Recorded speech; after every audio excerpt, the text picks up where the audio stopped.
My family had been telling everyone behind my back that I was a complete failure, spreading rumors at every gathering. I stayed silent and composed at my sister's grand promotion ceremony, listening to the speeches, until her commanding officer from the base unexpectedly revealed something that turned the entire room's perception upside down. "Jessica Bennett.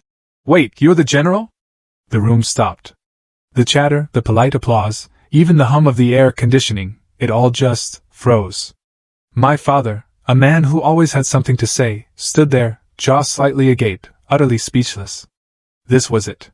This was the moment my two worlds, carefully separated for 15 years, collided with the force of a supernova. I'm Jessica Bennett, 34, and just moments ago, I was sitting quietly at my younger sister Stephanie's Air Force promotion ceremony, trying to disappear. I'd chosen civilian clothes today, a deliberate choice to blend in, to avoid any attention. For years, my family had told everyone I washed out of the military, that I failed, that I just wasn't cut out for it. Little did they know the truth about my actual rank, my achievements, the secret life I'd meticulously built. I'd kept it hidden for reasons I'm still trying to untangle myself. But what happened next, when the base commander recognized me, that changed everything between us forever. You see, I grew up in this small town in Connecticut, the kind where everyone knows everyone, and more importantly, everyone knew my family. The Bennetts. We had this proud military legacy, stretching back generations.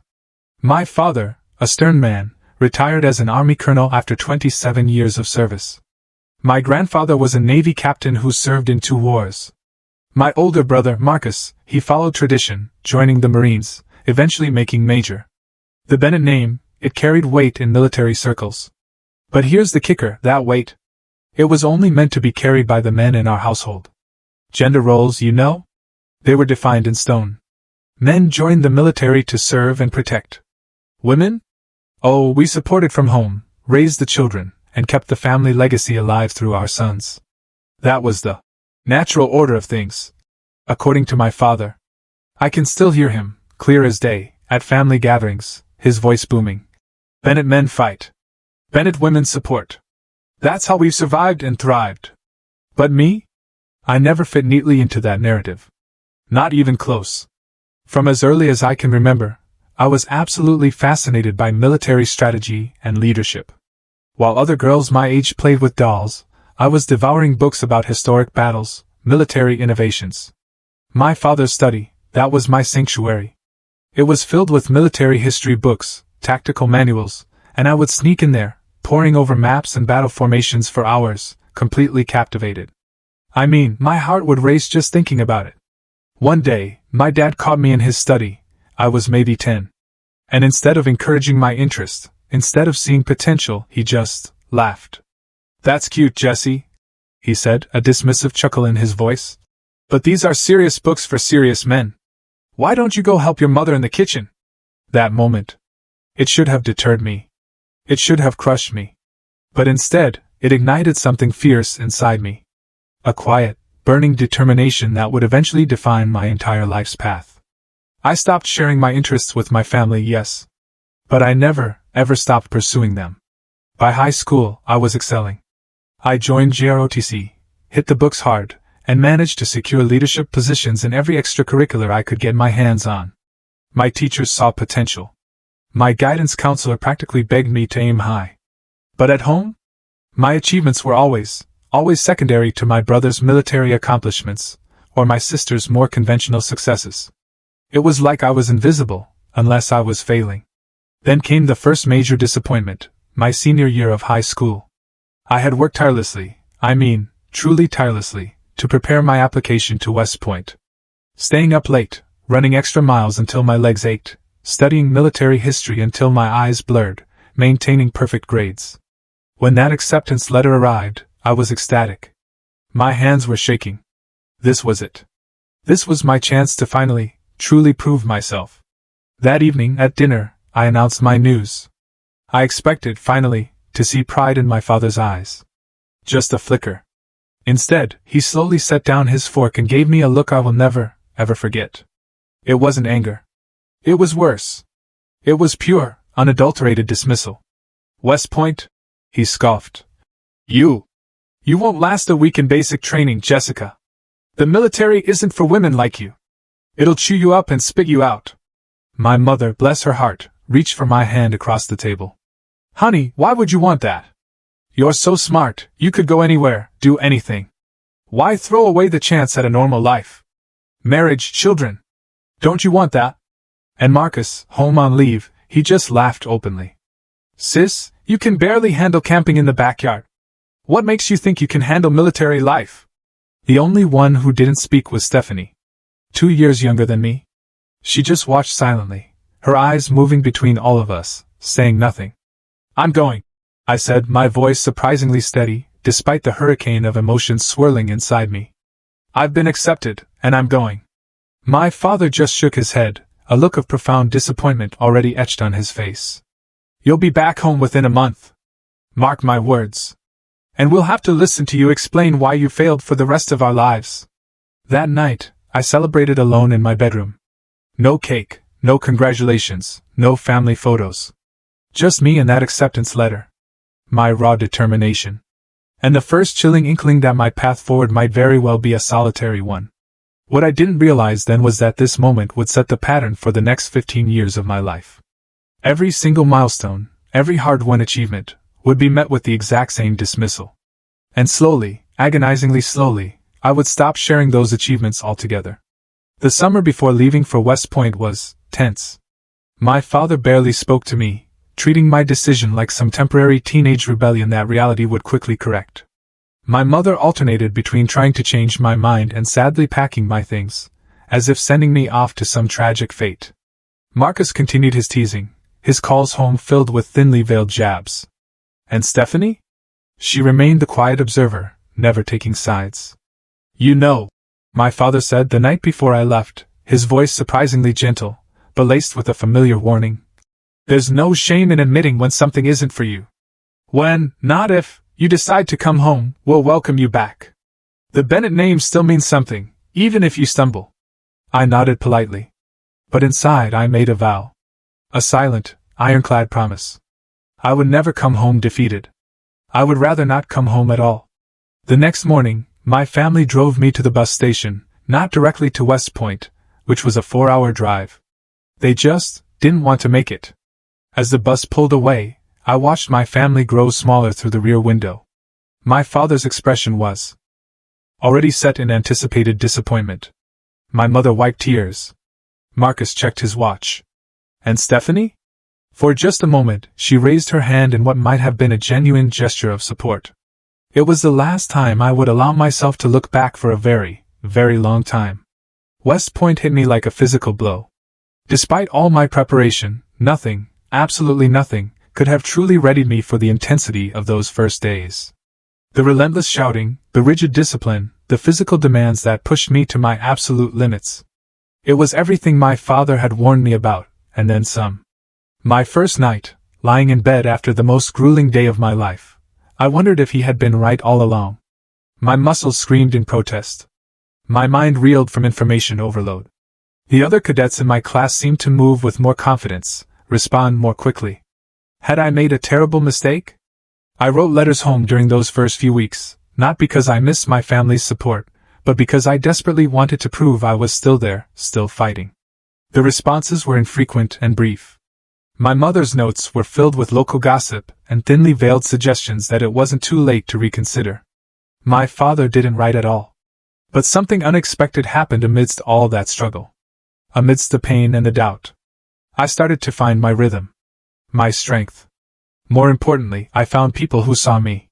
Really, truly saw me, for the first time in my life. Diana Lewis became my first true friend at the academy. Unlike my family, she never questioned whether I belong.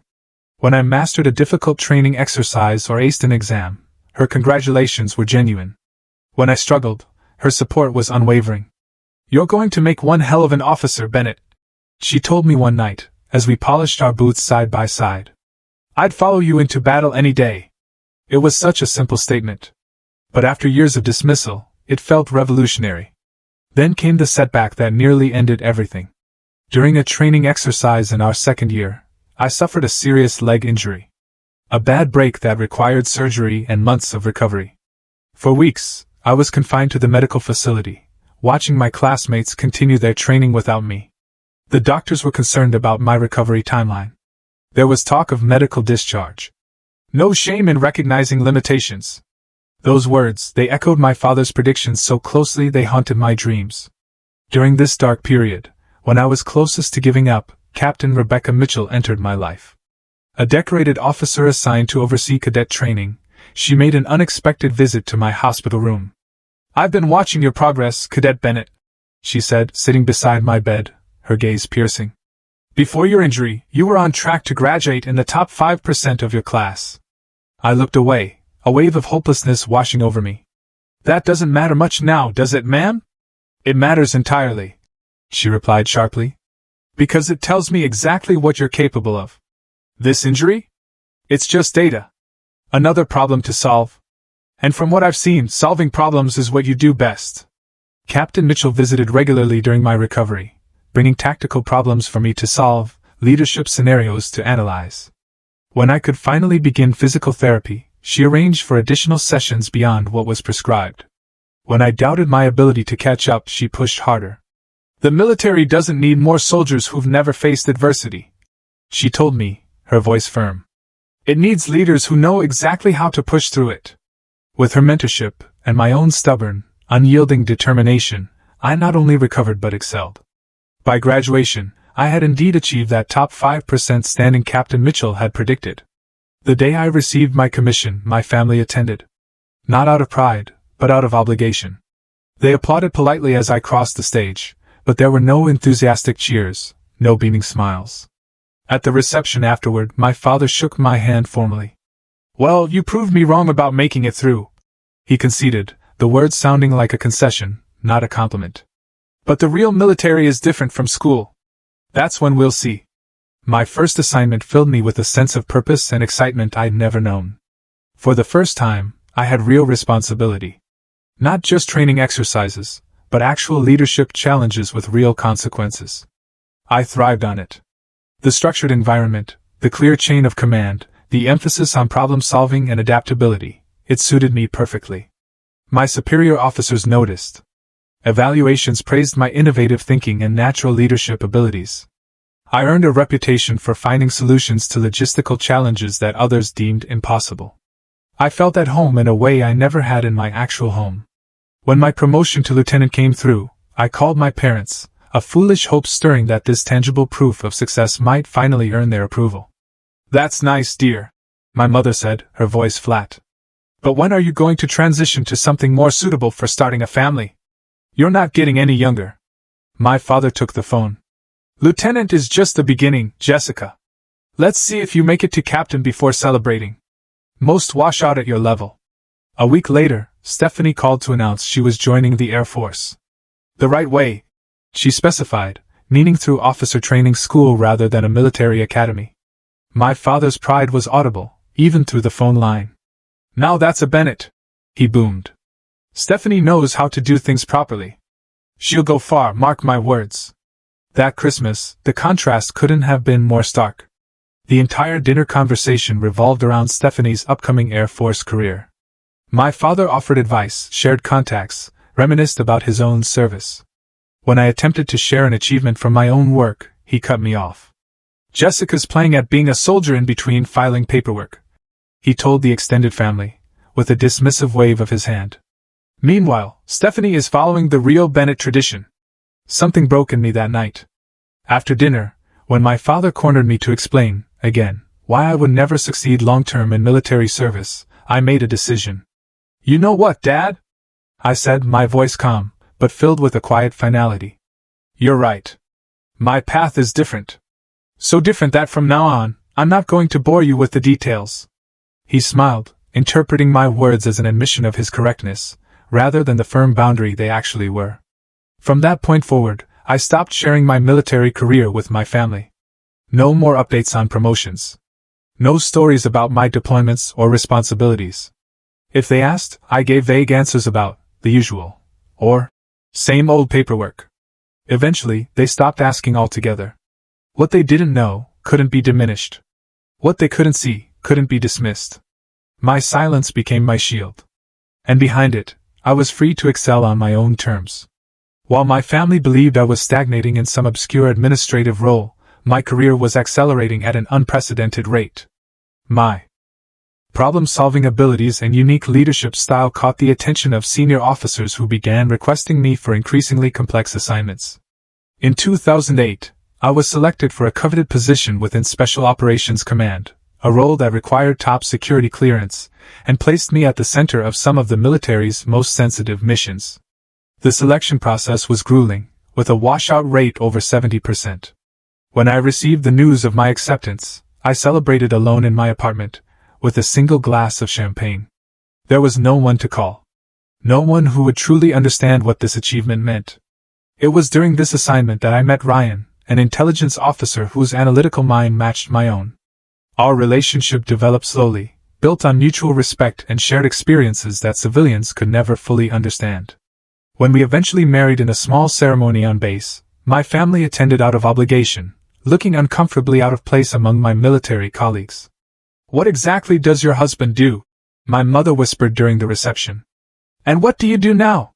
You've been so secretive." "We both work in military intelligence," I answered, truthfully but vaguely. "That's all I can really say." My father, of course, interpreted the secrecy as embarrassment, rather than classification requirements. He cornered Ryan by the bar.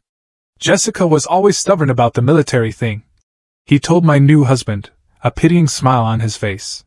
"Never wanted to admit it wasn't for her.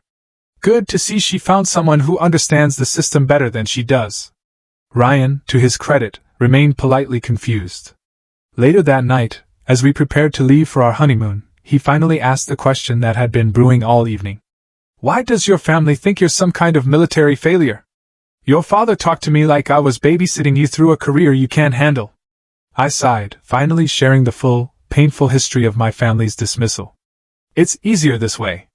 They've created a narrative about me, and anything I say to contradict it just creates conflict. So I let them believe what they want." "But you're one of the most respected officers in your division," Ryan protested, his voice incredulous. "Your work has literally saved lives. How can they not know who you really are?"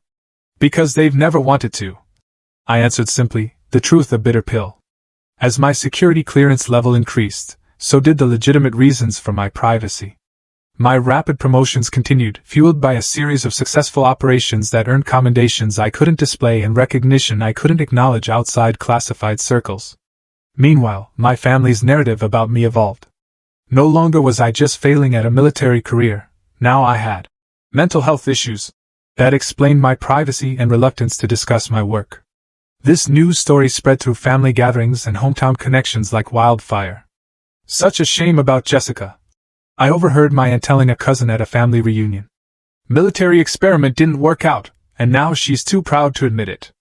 Mary says she's got anxiety problems now. Can't even talk about what she does." My mother did nothing to correct these misperceptions. Instead, she fed them with concerned glances and vague references to supporting Jessica through her challenges, all while continuing her campaign to fix my real problem, my focus on career over family. "I met the nicest young man at church," became her standard greeting during our increasingly infrequent phone calls. "He's leaving the service to start his own business. Much more stable for raising children." While my family constructed this fictional version of my life, my sister Stephanie continued along her conventional military path. She advanced at a normal rate, earning standard promotions and assignments that my father celebrated as exceptional achievements. Every family gathering featured updates on Stephanie's latest accomplishment, always followed by a concerned glance in my direction and a quick subject change. "Stephanie's been selected for the leadership training program," my father announced proudly during a Thanksgiving dinner, his voice booming with satisfaction. "Following in my footsteps, just as a Bennett should." He turned to me, lowering his voice to what he probably thought was kindness. "Not everyone is cut out for advancement, Jessica. There's no shame in serving in a supporting role." Ryan squeezed my hand under the table, my rage seething beneath a polite smile. Just the previous month, I had designed the strategic framework for the very program Stephanie was entering. After that holiday, Ryan and I made the difficult decision to limit our family interactions to major events only. The constant dismissal was taking a toll on both of us, creating a tension that followed us home like an unwelcome shadow. "I hate watching them underestimate you," Ryan confessed, his jaw tight. It makes me want to tell them exactly who they're talking down to. I appreciated his protectiveness, but I knew that revelations would only create more problems. They wouldn't believe you anyway, I told him. They'd just think you were trying to protect my feelings. Then came the mission that changed everything. A classified operation involving multiple military branches required coordination at the highest levels. The planning was intense, the execution flawless, and the results significant enough to earn private recognition from military leadership that couldn't be publicly acknowledged. In the aftermath, I was approached about a specialized leadership track, one that would place me on an accelerated path to becoming one of the youngest female generals in our branch's history. The selection was based on a combination of field performance, strategic thinking, and leadership potential that had been carefully observed over years. When the promotion came through, the ceremony was small and private, due to security considerations. Ryan was there, along with a handful of colleagues with appropriate clearance levels. As the stars were placed on my uniform, I felt a complex mix of pride and sadness. Pride in the achievement, yes, but profound sadness that the people who had raised me would never know or acknowledge this moment. That night, Ryan and I celebrated at home with takeout and champagne. No family calls, no announcements. Just the quiet recognition between us of how far I had come, despite every prediction of failure. To General Bennett, Ryan toasted, clinking his glass against mine. The secret success story? I smiled, but felt the familiar ache of family estrangement. Sometimes, I wondered aloud, if it would have been different if I'd fought harder to make them see me. Ryan considered this, his gaze thoughtful. Maybe. But at what cost? Would you have made the same decisions, taken the same risks, pursued the same path if you were constantly fighting for their approval? His question stayed with me long after that night. Had the distance from my family actually enabled my success, rather than detracted from it? Had their dismissal freed me to define achievement on my own terms?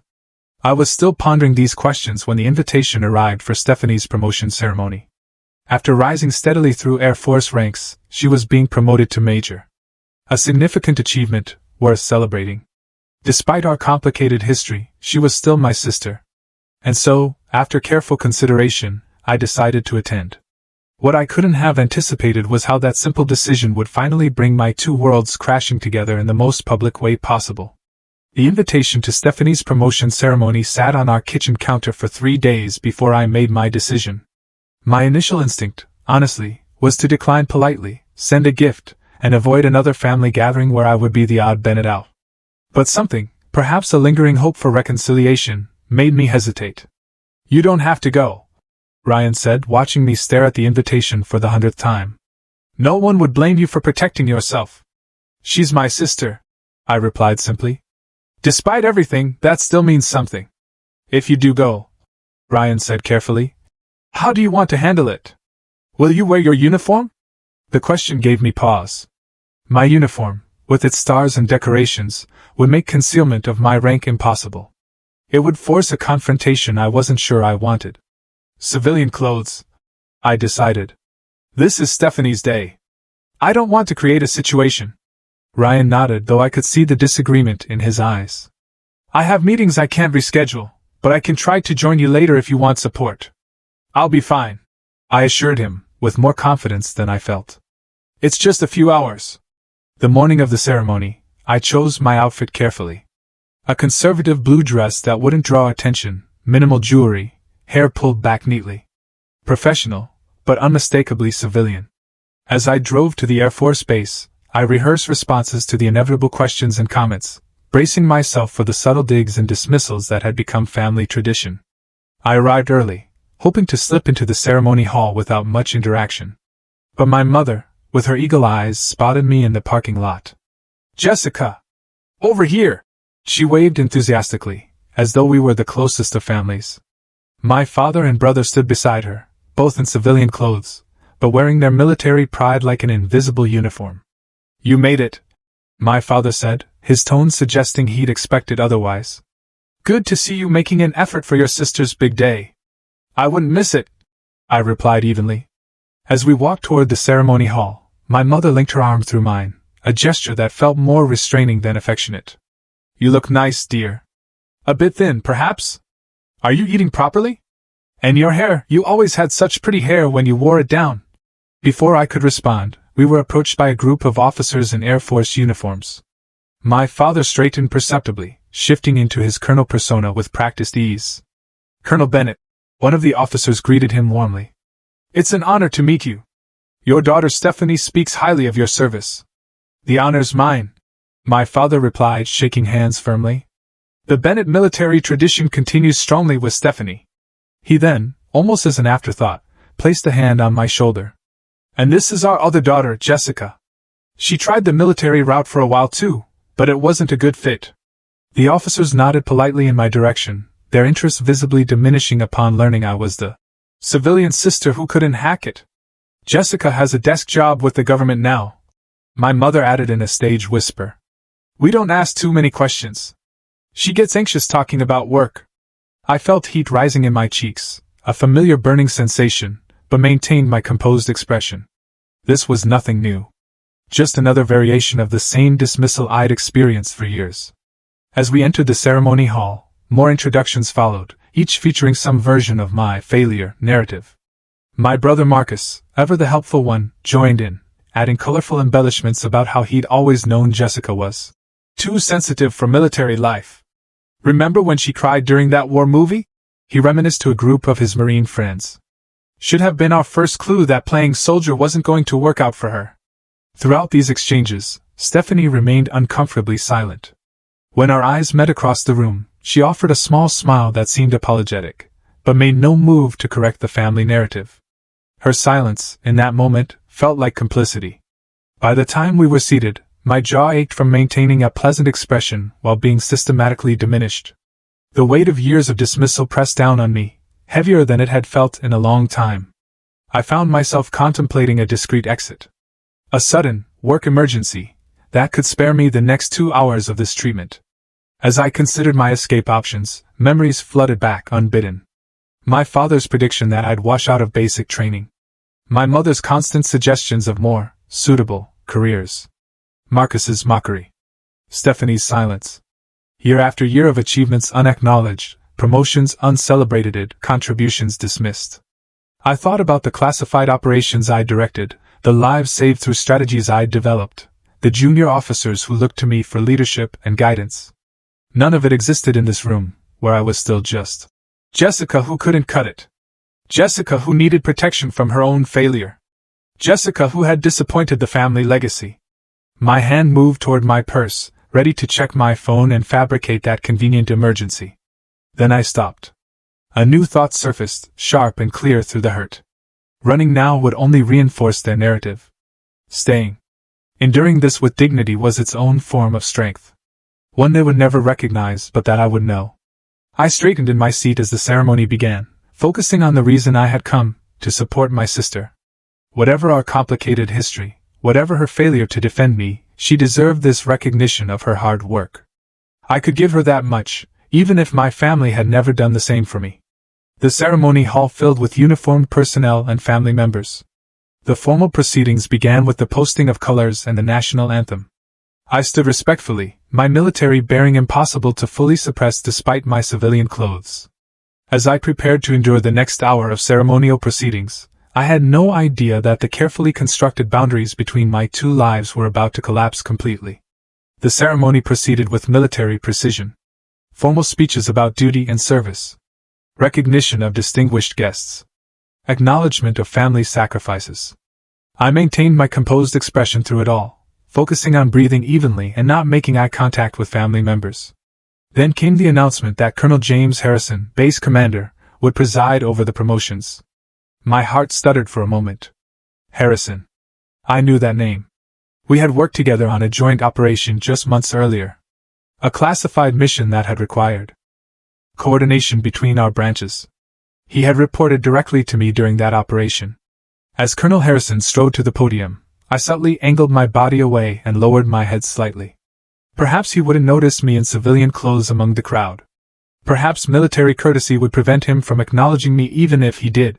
His speech began standardly enough, recognizing the achievements of those being promoted and the significance of their advancement. I started to relax, believing I might avoid detection after all. Military service is a proud tradition. Colonel Harrison continued, scanning the audience as he spoke. One that extends beyond the individual to embrace entire families who support. His gaze reached my section and stopped abruptly. Even from a distance, I could see the momentary confusion in his expression, followed by recognition and surprise. A barely perceptible break in his speech followed, before he recovered and continued. I kept my expression neutral, hoping against hope that he would maintain protocol and continue without acknowledging me. The rest of his speech passed in a blur as I contemplated the increasingly likely scenario that my carefully separated worlds were about to collide. After the formal promotion ceremonies concluded, Stephanie stood proudly in her new rank insignia, receiving congratulations from colleagues and superiors. My family clustered around her, basking in reflected glory. I stood slightly apart, offering a supportive smile when our eyes met, but maintaining a respectful distance from the military formalities. I was contemplating a subtle exit when I saw Colonel Harrison making his way through the crowd in my direction. His purposeful stride and direct gaze left no doubt about his destination. I straightened instinctively, military bearing taking over despite my civilian dress. He stopped directly in front of me, his expression still registering surprise beneath his professional demeanor. Then, in a voice just loud enough to be heard by those nearby, including my family, he addressed me with unmistakable respect. "Ma'am, you're the General. General Bennett." The conversations around us stopped abruptly. My father, who had been mid-story about Stephanie's childhood determination, turned slowly, his eyes wide. "I apologize for the informal setting, General," Colonel Harrison continued, either unaware of or undeterred by the sudden, suffocating tension. "I didn't expect to see you here today. Your work on Operation Northern Compass was exceptional. We're still implementing your strategic framework across multiple bases." A heavy silence fell over our section of the room. I could feel my family's confusion and disbelief radiating like physical heat. "Thank you, Colonel Harrison," I replied evenly, my voice steady. "It was a team effort. And today is Major Bennett's day. My sister. I'm here as family, not in an official capacity." His eyes widened slightly at the connection. "Your sister? I had no idea. That's remarkable. 2 Bennett women serving with such distinction. Your family must be incredibly proud."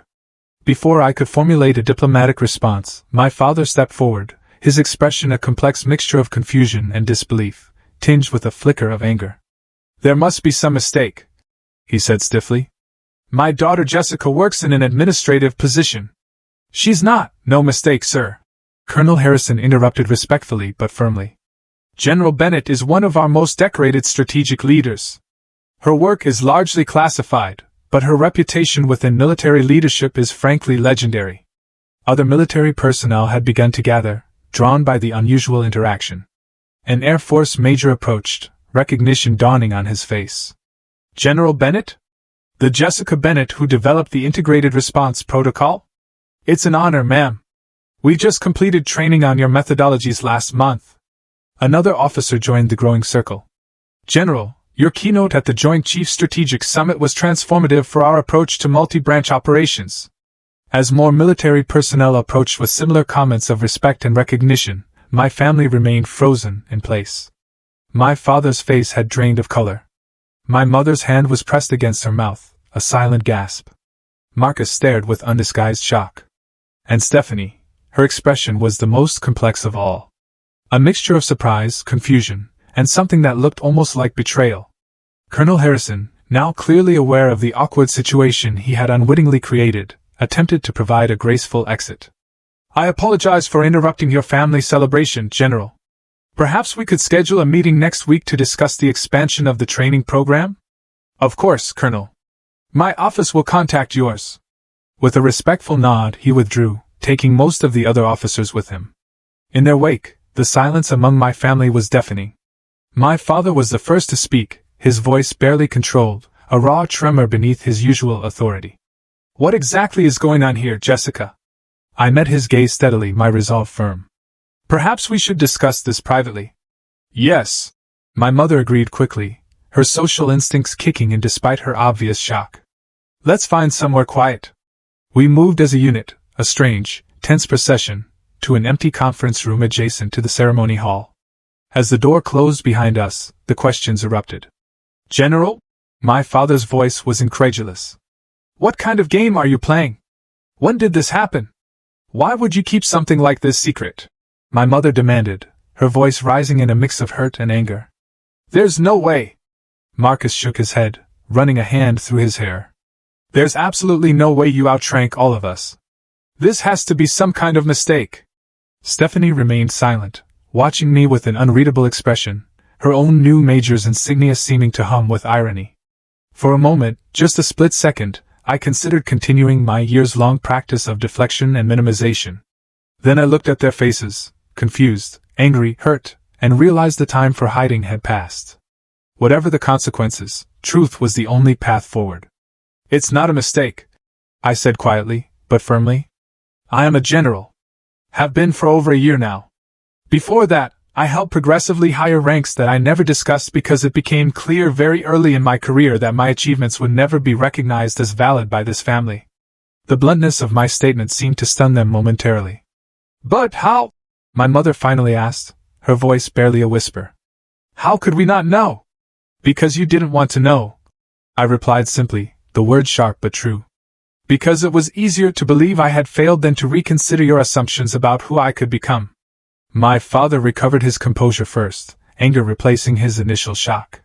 He closed the distance between us, his voice lowered, but intense. So this whole time you've been, what? Laughing at us? Playing some kind of elaborate game, letting us believe you were struggling while you were actually succeeding. I finished for him, my voice steady. No, Dad. I wasn't laughing. I was protecting myself from exactly this reaction. The disbelief. The questioning. The immediate assumption that something must be wrong about my achievement, rather than your perception. My mother moved to stand beside him, her expression hurt rather than angry. But we are your family, Jessica. How could you keep something this important from us for years? All those holidays, all those conversations, were you just pretending the entire time? The genuine pain in her voice made me soften slightly. I wasn't pretending, Mom. I was compartmentalizing. After years of having every military achievement dismissed or diminished, I made a decision to stop sharing that part of my life. But General, Marcus interjected, still struggling with the concept. That's not just any achievement. That's... He paused, military hierarchy clearly conflicting with his image of his sister. That's significant. That's historic. Yes, I acknowledged. It is. I'm one of the youngest women to achieve this rank in our branch's history. My work has primarily been in strategic operations and intelligence, most of it classified. The accelerated promotion track I was placed on is reserved for exceptional circumstances. And you never thought to mention this? My father demanded, his voice rising again. Not once in all these years? When exactly should I have mentioned it, Dad? I countered, years of suppressed frustration finally surfacing, hitting him with the truth. When you told the Sullivan family at Christmas that I just couldn't cut it in real military service? Or when you explained to Grandpa that I had found my level in a desk job? Or maybe when you introduced me to your old military buddies as our daughter who tried the army but wasn't Bennett material? Each example landed like a physical blow. My father took an involuntary step back. I never said you did. Stephanie interrupted quietly, speaking for the first time, her voice soft but firm. All eyes turned to her, standing in her new major's uniform, finally breaking her characteristic silence. We all did. Or we stood by while it was said. We created a story about Jessica. She continued, her gaze meeting mine directly. And we never questioned it. Even when the evidence didn't fit. Even when she stopped talking about her work entirely, which should have been a massive red flag, we just incorporated that into our narrative too. Her acknowledgement of the family dynamic struck me deeply. After years of her silence, hearing Stephanie articulate the truth so clearly was unexpectedly moving. My mother sank into a nearby chair, her social composure crumbling as the full reality set in. All this time, we've been telling everyone you couldn't handle military life. We've been pitying you. Oh God, Jessica, what have we done? My father remained standing, his military bearing intact even as his worldview visibly realigned. You should have told us. He insisted, though with less conviction. Regardless of our misconceptions, you should have set the record straight. I tried. In the beginning. I replied. After my first promotion. After my special operations selection. After several commendations. Each time, the achievement was questioned, diminished, or attributed to affirmative action or connections rather than merit. Eventually, I stopped trying. Marcus, ever the tactician, shifted to practical questions. But how did you manage to keep this hidden? Promotions are public record. There are ceremonies, announcements, most of my work has been classified. I explained. The security clearance required limits what can be shared publicly. My promotion ceremony was small and private. As for public records, did any of you ever actually look me up? Check my military status? Ask directly about my rank, rather than assuming? Their silence answered for them. The confrontation might have continued, but a knock at the door interrupted us. Ryan entered, his expression a mixture of concern and relief at finding me. "Sorry I'm late," he said, crossing to stand beside me, his hand resting supportively at the small of my back. Meeting ran longer than expected. Did I miss anything important? The question, so innocent in its timing, struck us all as absurdly funny given the circumstances. Stephanie actually laughed, a short, surprised sound, quickly stifled. "You could say that," I replied, the tension momentarily broken. "My family just learned I'm not a military failure after all." Ryan assessed the room quickly, reading the situation instantly. The truth finally comes out. He extended his hand to my father. "General Bennett is one of the most respected strategic minds in the service, sir. Those of us who work with her consider it an honor." My father took his hand automatically, military courtesy overriding his emotional turmoil.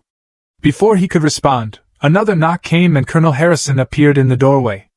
"Excuse the interruption," he said formally. "General Bennett, I apologize, but there's an urgent matter requiring your attention." The timing couldn't have been more perfect, or more awkward. Here was undeniable proof of my position, delivered just as my family was processing the revelation. "Of course, Colonel. I'll be right there." I turned back to my family. "I have to take this. But this conversation isn't over." "No," my father agreed, looking at me as though seeing me clearly for the first time in years. "It certainly isn't." As I moved to follow Colonel Harrison, Ryan remained behind, quietly saying, "I'll wait here and answer any questions I can." The urgent matter turned out to be relatively minor, a question about training protocol implementation that could have waited, but served as a convenient excuse to give me a moment of space. After resolving it quickly, I paused in the empty hallway, gathering my thoughts before returning to the family confrontation. Through the partially open door, I could hear Ryan's voice as he spoke to my family. "She never wanted to embarrass any of you," he was saying. "That's why she didn't correct the record publicly.